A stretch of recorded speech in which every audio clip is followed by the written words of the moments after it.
আমি কখনোই এই জিনিসটা কল্পনাতেও নিয়ে আসি নাই। এখন সকাল প্রায় 7টার কাছাকাছি বাজে। সারা রাত একটুও ঘুমাইতে পারি নাই, একটুও না। কারণ আমার সাথে যেগুলো হচ্ছে এগুলোর জন্য তো আমি মোটো প্রস্তুত তো একদমই ছিলাম না। আমাদের বিবাহিত জীবনের এতটা বছর পেরিয়ে গেছে, কখনোই আমার সাথে এরকম ঘটনা ঘটেনি। আমার চোখ মুখ দেখে আপনারা বুঝতে পারছেন যে সারাটা রাত আমি ঘুমাইনি। কারণ একটা কাল নাগিনীর নজর পড়ছে আমার সংসারে। মানে আমাকে পুরা, মানে কি বলবো, একদম ধ্বংস করে দিচ্ছে। এতদিন আমি শুধু ভাবতাম কি যে হয়তোবা ছেলে মেয়ে, ছেলেদেরই দোষ। ঠিক আছে, এখন দেখি না, কিছু কিছু মেয়েই মেয়ের শত্রু। এখনকার দিনে মেয়েরাই মেয়েদের শত্রু। তো আমার সাথে ঘটে যাওয়া কাহিনী সমস্ত আস্তে আস্তে সমস্ত ডিটেলস আমি আপনাদেরকে বলবো।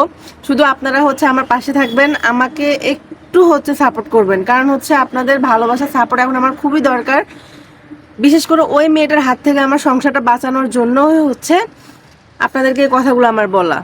আমি কখনোই আমার স্বামীকে সন্দেহ করা বলেন, অবিশ্বাস করা বলেন, কিচ্ছু না, কখনোই করি নাই। ইভেন আমি আমার স্বামীর কখনো ওরকম কিছু দেখি নাই যে তাকে আমার সন্দেহ করতে হবে। বিশেষ করে ওই মেয়েটা যেভাবে আমার সংসারের পিছে লাগছে, আমি জানি না আমার সংসারটা আদৌ টিকবে কিনা বা টিকতে দিবে কিনা। ঠিক আছে, আমার স্বামী এমন একজন মানুষ, তাকে নিয়ে আসলে গর্ব করা যায়। কারণ এত বছর তার সাথে আমি সংসার করছি, কখনোই আমি তাকে এরকম রূপে দেখিও নাই। মানে কি বলবো, আমি বলার ভাষা হারিয়ে ফেলছি। তো যাই হোক, যারই নজর পড়ুক না কেন, আমি তো সংসারটা বাঁচানোর চেষ্টা করবো, কারণ আমার এত বছরের সংসার। আর ওই মেয়েটার উদ্দেশ্যে কিছু কথা। আমি আগে ফেসবুকে শুধু দেখতাম জামাই চোর জামাই চোর বলে, ঠিক আছে। এখন রিয়েল আমার জীবনে ঘটে যাওয়া কাহিনীগুলোই দেখি এখন এরকম।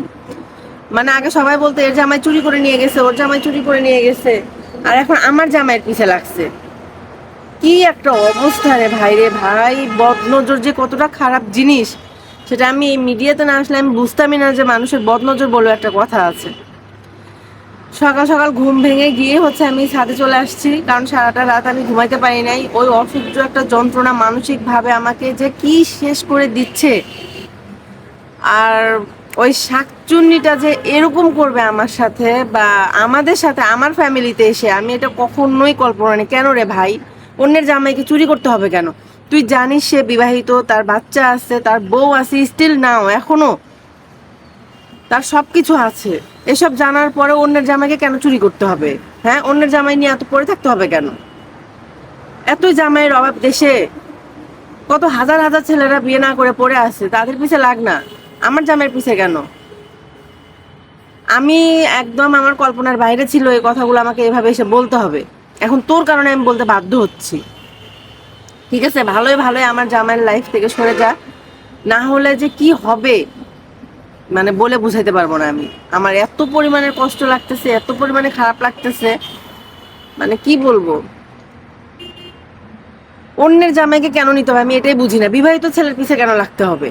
এখন দেখি খালি বিবাহিত ছেলেদেরকে নিয়ে টানাটানি, বিবাহিত ছেলেদেরকে নিয়ে টানাটানি। কেন রে ভাই, বিবাহিত ছেলেদেরকে এত ভালো লাগে কেন?